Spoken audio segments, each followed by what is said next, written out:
Greetings, television fanatics. Filmholmes here for another rendition of Too Much TV.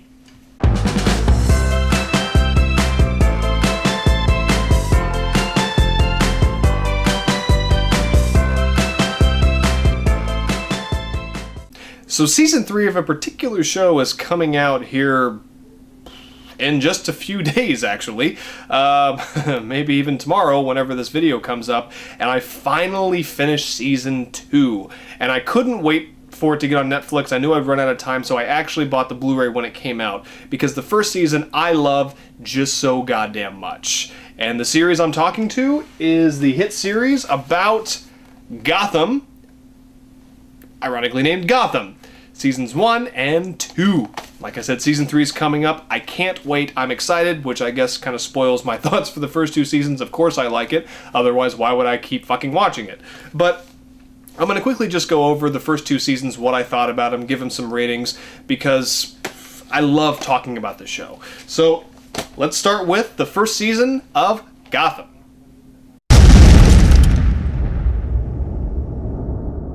So when I first heard about the show, I was a little bit skeptical because I'm just like, okay, it's a clever idea about how it's kind of mainly about Jim Gordon and about, it's like a police procedural show, set in Gotham City. I love cop TV shows. My favorite show of all time, The Shield, is a cop show. And growing up, I loved NYPD Blue and all that stuff. So I was like, yeah, I'm a huge Batman nerd. So it's like, yeah, I could go for that. But I don't know. I just stayed away from it for a while, and then when it got on Netflix, I finally gave it a chance, and all it took was the first episode, and I was fucking hooked. I was hooked from the very, very beginning. I like the cast. I love Ben McKenzie, who plays Jim Gordon. I'm so fucking bad with names. But the guy who plays Harvey Bullock, I love him. Donald Logue. I loved him in Grounded for Life. Old comedy show he was on. Great actor. Fish Mooney, played by Jada Pinkett Smith, is been a source of controversy from the very beginning. She's an all-around original character that was made for Gotham. I've never been a Jada Pinkett Smith fan. She's not a bad actress, but I just haven't really seen her in that much good stuff. She was fine in the Matrix sequels, but she was just fine. But that wasn't her fault. The movies just sucked. But I love her in this series. I think she's badass, and she's sexy, and she's evil, and I think it's a great addition, and I hope she ends up in the comics someday, because frankly, I think her character is pretty cool, and I like her name, Fish Mooney, and the guy who plays Penguin, who's one of the major roles, Robin Lord Taylor, I think his name is, fantastic actor, and plays Penguin so well. I haven't seen any miscasting for these 2 seasons, for both of them, but basically what it's about, Jim Gordon comes to Gotham as a new detective, doesn't really know what's going on, and the very first episode, the first case he's thrown is the murder of Bruce Wayne's parents. Yeah, that's pretty big first case to get. And of course, Donald Logue's character, Harvey Bullock, isn't really having any of the goody two-shoes, Jim Gordon, and tries to kind of show him around Gotham. They try to solve this case. Jim makes a promise to Bruce Wayne, and the kid who plays Bruce Wayne, fantastic. And the guy who plays Alfred, at first I was a little iffy on because his accent was kind of weird, and he just didn't look like Alfred to me, but he's become one of my favorite Alfreds. He's a badass. And him and the kid who plays Bruce Wayne have wonderful chemistry, so that's awesome. But he makes a promise to Bruce to solve the murder of his parents. And throughout the season, Bruce kind of finds out a lot of stuff. He goes through, the changes in his life now that he's kind of alone with Alfred. He's lost his parents. He's lost everything almost, but he's still rich. And they bring in characters like a young Catwoman, the Riddler, the guy who plays the Riddler, who's not the Riddler yet, but who plays Edward Nygma, is my favorite character on this show. He does it so freaking well, and we'll get more to him when I talk to him about season 2. There's a guy who plays the Joker. I don't know. It's a kid. I don't know if it's actually the Joker. His name's Jerome, but still, fantastic job. But mainly in the first season, it is like a police procedural show where every episode is like a new case. And sometimes the cases tie in to the overall story of Bruce Wayne's parents or other things going on. But that's how the first season was. And I loved it. I loved every episode. It kept me enthralled. It kept me watching. I couldn't stop watching. I finished it within a few days. Like, I was up all hours, and I couldn't stop. I could not stop. And it looks like Gotham City, and it's dark, and it's always raining, and it's exactly what Gotham City's supposed to be. You know, Carmine Falcone and, you know, the Sedona's family, and, like, they're all in there. All the characters you think would be in there are in there. And it's, you know, it gives a lot of time to the villains, not as much as in Season 2, but it gives a lot of time to the villains and developing them and showing their backstories or telling you their backstories. And some of them, even though they're horrible people, you kind of fall in love with them a little bit. Like Fish Mooney, you know, she becomes a major character throughout the entire first season, and even though she's horrible, you kind of root for her in some ways, you know? And, you know, the overall thing about Penguin trying to come from a young upstart nothing to rule Gotham, that's the best story throughout the season. That's the best story arc throughout Season 1. And I'm trying to think, just the whole gangster world of Gotham, you know, how it's shown is really well done. The sets are really cool. The effects are really cool. The writing was fantastic in this. Okay, I know a lot of people have issues, really hardcore Batman fans have issues with stuff that they change, the age differences, and really, it doesn't distract me. Because here's the thing. Like I said in my Killing Joke review, it's separate. It's in its own universe. It doesn't define Batman. It doesn't define the comics or the movies or anything. It's not the last Batman ever. Gotham is not going to be the last Batman ever. And this isn't Batman. This is Gotham. Okay? When the series ends, I'm sure we'll see Batman for a little bit.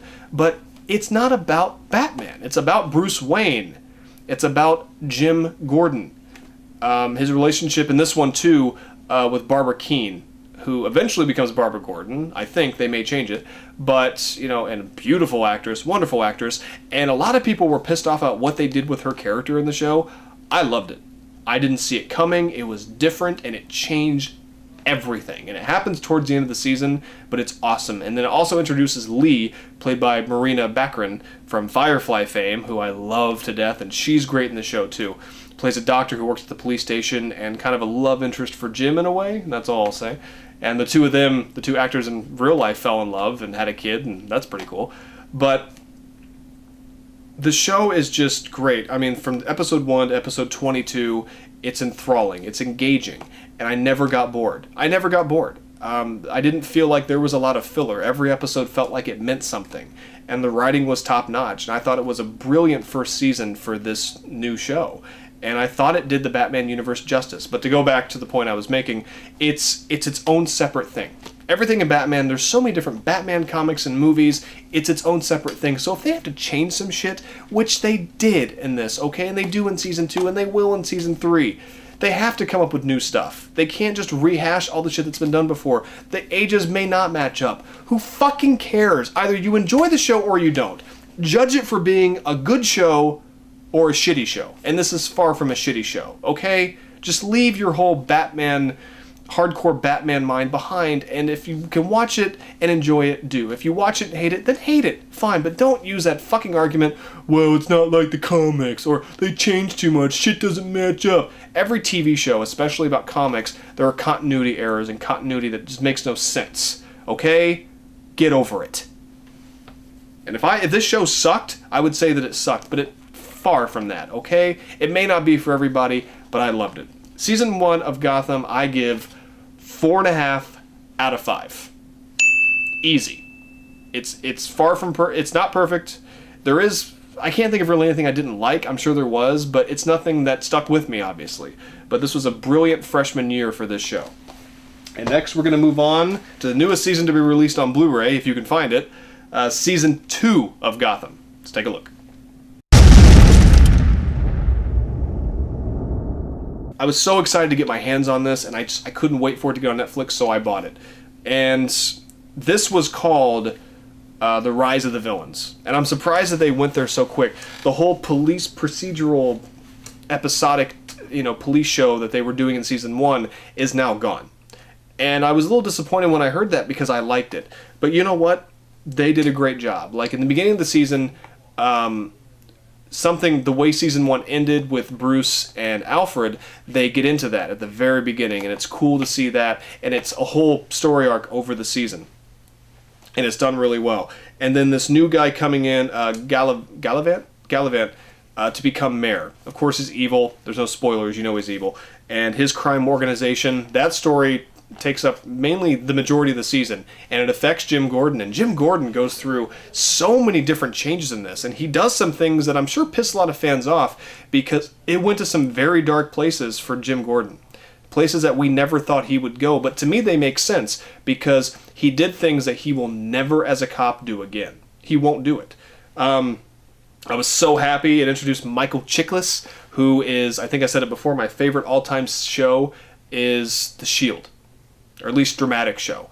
And he, of course, was the main star of that as Vic Mackey. And to me, he's playing Vic Mackey, but with rules. And I like to think it is Vic Mackey, but it's a new identity, and he comes to Gotham, and now he's more of the straight-laced, police captain. In my mind, it makes it kind of cool that way.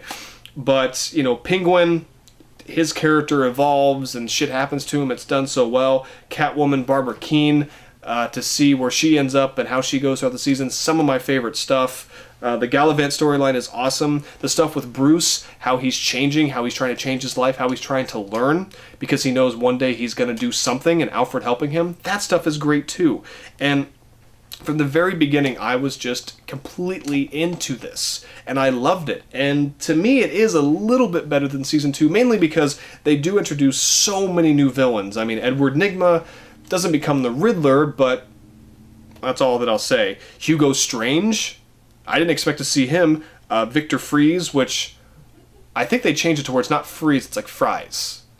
Or Phrase or something. I like that change a little bit. So many, we get to see a lot of Arkham Asylum. Which is really cool to actually see Arkham and see what happens there. And Gordon and Bullock's relationship, how it's changed, and how maybe certain people from the first season kind of get their comeuppance in the police department. And there's just so many great moments. We get to see more of Jerome, who is the Joker, and I can't say too much about these seasons without ruining too much, and I don't want to do that. I just wanted to give a quick summary and to show you how excited I am, and I am thrilled that Season 3 is almost here. I cannot wait to see it. Season 2, it raised the bar.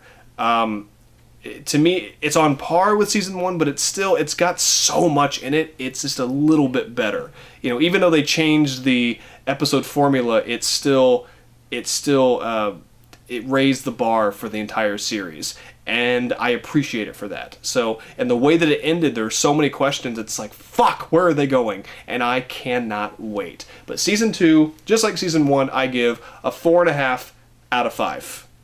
It deserves it easily. This is one of my new favorite shows, and I will say this, it's not going to go down as one of my all-time favorite TV shows, but you know what? Maybe it will, as the seasons progress. I don't see this show being able to go on for more than 4 or 5, maybe 6 years, but for what we've gotten so far, I think it's got a huge fan base. I think it deserves to be bigger, even if you're not a Batman fan. You should watch this. It's just that good. So, those are my thoughts on Seasons 1 and 2 of Gotham. Season 3 will be coming up in just a few short days. If you haven't watched it yet, you can watch the first 2 seasons on Netflix if you have it. Please give it a try. If you hate it, hate it. But try to keep an open mind, okay? Especially if you're a big Batman nerd like me. But I'm Filmholmes. This was Too Much TV. Thank you very much for tuning in again, and I will see you in the next video. Take care.